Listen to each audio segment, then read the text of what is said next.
ក្រុមអ្នកសង្កេតការអាស៊ាន AOT ក្រោមអាណត្តិដឹកនាំរបស់ហ្វីលីពីនកាលពីថ្ងៃអង្គារទី23ខែមិថុនាឆ្នាំ2026បានចុះសង្កេតការផ្ទៀងផ្ទាត់និងរាយការណ៍អំពីស្ថានភាពព្រំដែននៅភូមិព្រៃច័ន្ទឃុំអូ3ជាន់ស្រុកអូជ្រៅខេត្តបន្ទាយមានជ័យ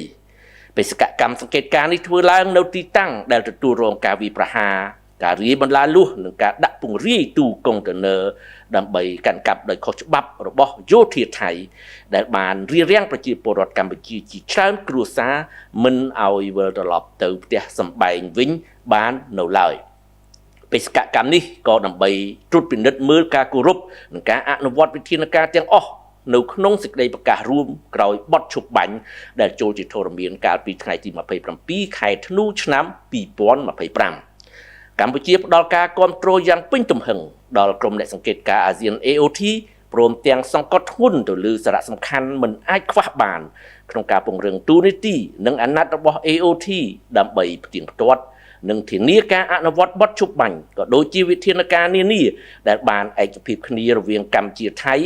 ឲ្យបានពេញលេញនិងប្រកបដោយប្រសិទ្ធភាពសម្ដៅលើកកម្ពស់តម្លាភាពគណនេយ្យភាព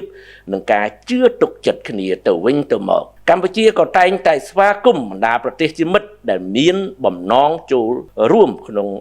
ការជួយលើកិច្ចការនេះបន្ថែមទៀតអ្នកនាំពាក្យរាជរដ្ឋាភិបាលសូមបញ្ជាក់ជូនថានៅស្ទើរតែគ្រប់វេទិកាជាតិនិងអន្តរជាតិសម្ដេចមហាបវរធិបតីហ៊ុនម៉ាណែតនាយករដ្ឋមន្ត្រីតែងតែបញ្ជាក់ជំហររបស់កម្ពុជាដែលវាតម្លៃខ្ពស់ចំពោះតួនាទីដ៏សំខាន់របស់ក្រុមអ្នកសង្កេតការអាស៊ាន AOT និងថ្លែងអំណរគុណដល់បណ្ដាប្រទេសសមាជិកអាស៊ានចំពោះការគាំទ្រនិងការចូលរួមចំណែកជាបន្តបន្ទាប់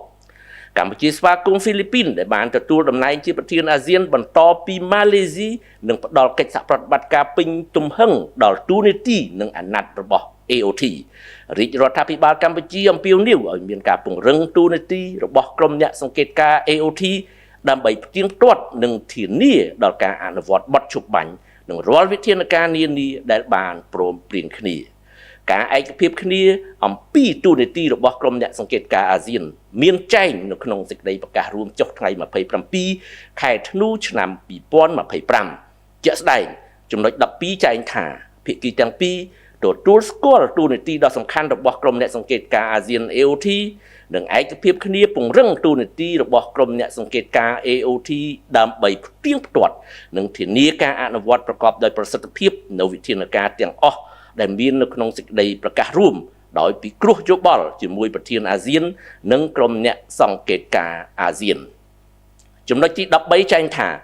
ដើម្បីធានាការអនុវត្តប្រកបដោយប្រសិទ្ធភាពភាគីទាំងពីរយល់ព្រមប្រើប្រាស់អង្គភាពសម្របសម្រួលព្រំដែនកម្ពុជាថៃនិងថៃកម្ពុជាដើម្បីធានាថាបទឈប់បាញ់នឹងត្រូវបានអនុវត្តគ្រប់គ្រងស្ថានភាពនៅនឹងកន្លែងដោះស្រាយឧបទ្ទហេតុទាន់ពេលវេលានិងទប់ស្កាត់ការយល់ច្រឡំ